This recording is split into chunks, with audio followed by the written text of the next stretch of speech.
Si Anu sakit, tolong, tolong.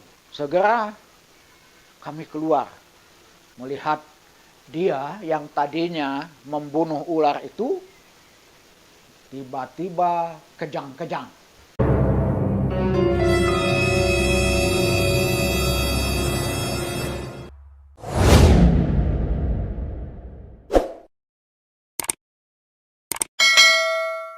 Adil Katalino, Bacuramin Kak Saruga, Basengat Kak Jubata, arus. Yo, pagi Basaro, selamat datang kembali di Basaro Channel. Nah, baru-baru ini di beberapa kabupaten di Kalimantan Barat sudah mengadakan upacara adat Balala Tamak Nagari. Seperti yang kita ketahui bersama, upacara adat Balala ini merupakan salah satu tradisi sakral suku Dayak Kanayat di Kalimantan Barat yang bertujuan untuk tolak bala. Nah, di masa lalu, balala merupakan tradisi tahunan wajib di setiap kampung suku Dayak Kanayat.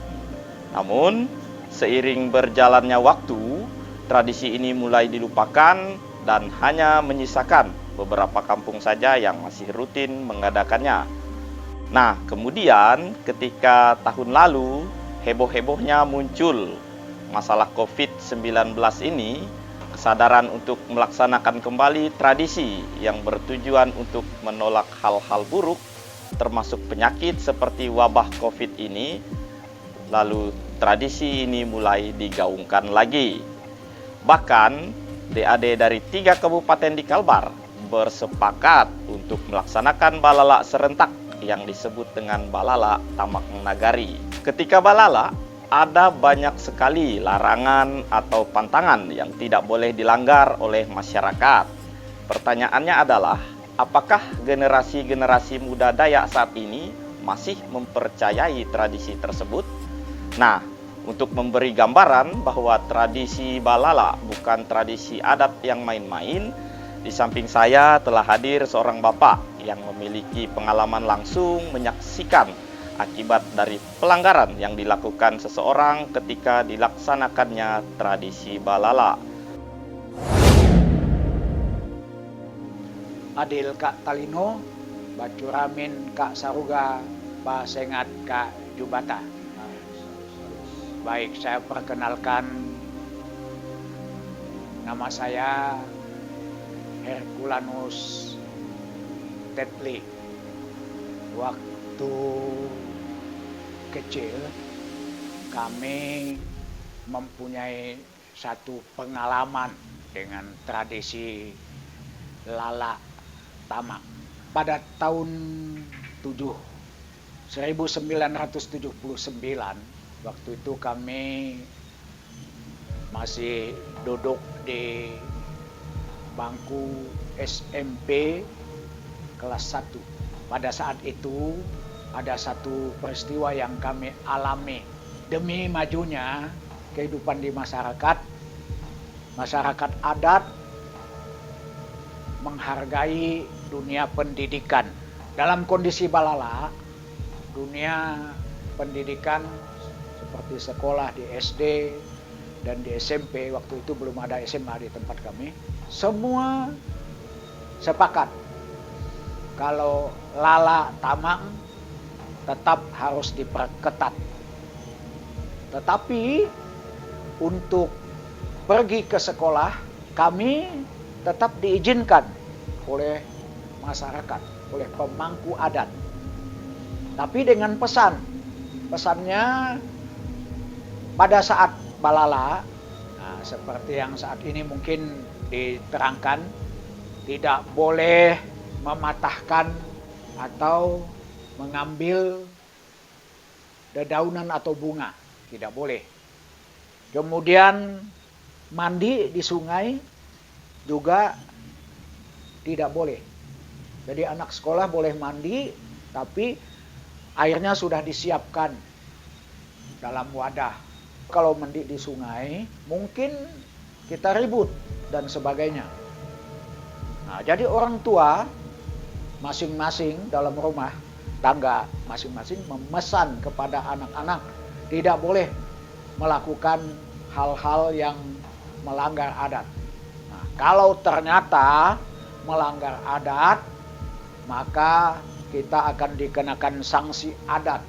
Nah, satu ketika, ini pengalaman kami masa kecil, kami ada 5 teman sekampung. Kami 5 orang sama-sama berangkat ke sekolah. Nah, waktu itu entah apa yang merasuki teman saya. Walaupun ada larangan, dia masih membawa ketepel. Bahasa kami di kampung sana pantes namanya. Dia bawa ketepel. Lalu di tengah jalan rupanya ada si penggoda. Tiba-tiba kami sama-sama melihat ada ular hijau. Kalau di kampung namanya ular sampuan. Ular itu adanya di batang enau, cukup tinggi. Lalu dia teriak, ada ular, ada ular, ada ular. Sembari dia mengeluarkan senjatanya berupa ketepel. Langsung diarahkannya tembakan ke ular tersebut. Sampai ular itu langsung kena dan langsung jatuh. Kemudian langsung mati ularnya.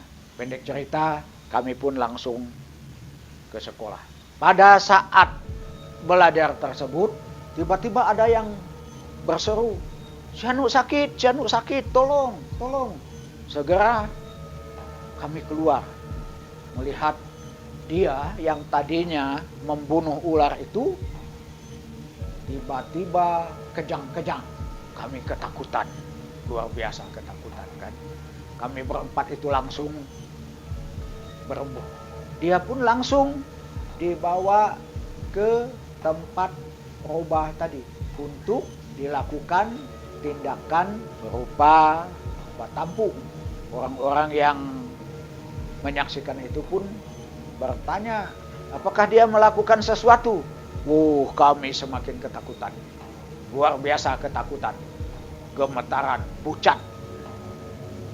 Bibir sudah seperti tidak berdarah. Pucat pasi. Saking takutnya. Akhirnya saya memberanikan diri. Saya pun bercerita. Jadi saya bilang, ini memang karena perbuatan kami, terutama dia yang sakit ini. Dia bawa ketepel. Lalu di tengah jalan tadi, kami melihat seekor ular. Lalu dia mengeluarkan ketepelnya, lalu di ketepelnya ular mati. Lalu orang tua pun marah, serentak marah. Nah, untung kalian tidak mati, katanya. Memang anak. Kami ketakutan. Akhirnya diperintahkan, buat kandang, katanya, buat. Dibuatlah kandang. Kandang dari bambu yang dibelah, dianyam, lalu dibuat semacam sangkar. Kami 5 orang itu dikurung. Untung saja waktu itu lalaknya sudah hampir selesai, tinggal 1 hari. Karena di tempat kami kalau namanya lalak ramang itu 3 hari. Jadi sudah 2 hari dijalani, tinggal 1 hari lagi terjadilah peristiwa itu. Nah, kemudian diadakanlah ritual mohon ampun Kak Jubata. Jadi diadakan ritual adat khusus untuk pelanggaran yang kami buat itu. Dibuat mantra-mantra, lalu diambil kapur sirih, kalau bahasanya kami di kampung itu diconteng. Jadi dibuat semacam ada tanda khusus di bagian perut, bagian pusat, dibuat tanda. Nah, setelah dibaca-baca, di mantra-mantra, wah, bersyukurlah. Dia langsung tertidur.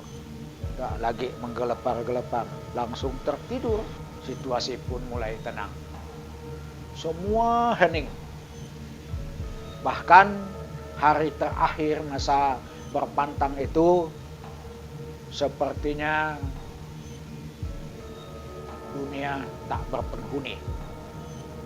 Sepi. Kami hanya bisa saling pandang di dalam kurungan itu. Hanya bukan tidak bisa berkata apa-apa lagi. Seraya dalam hati ada rasa syukur. Syukur karena teman kami disembuhkan.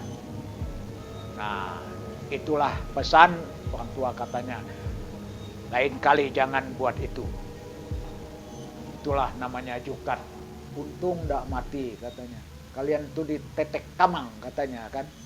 Ditetek itu di apa seperti kita ambil parang itu kan dicincang. Cincang kecil-kecil. Sehingga kita itu mati.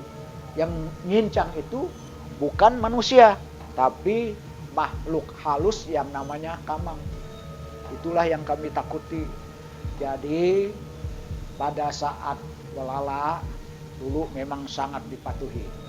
Dan sekarang pun ketika Lala diadakan di kampung kita di Plasma 2, saya merasa perlu memberi arahan kepada anak-anak